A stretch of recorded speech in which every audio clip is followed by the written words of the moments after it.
தென்னை வனத்தினில் உன்னை முகம் தொட்டு எண்ணத்தை சொன்னவன் வாடுகிறேன், எண்ணத்தை சொன்னவன் வாடுகிறேன்.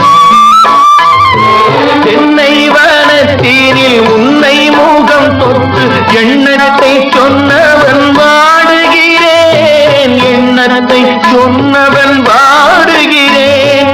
உன்னிரு கண்பட்டு புண்பட்ட நெஞ்சத்தில் உன் பட்டு கைப்பட பாடுகிறேன். பொன்னெழில் பூத்தது புதுவாகி பெண்பனி தூவும் நிலவேனில் என் மனத் தோட்டத்தில் வண்ண பறவை சென்றது.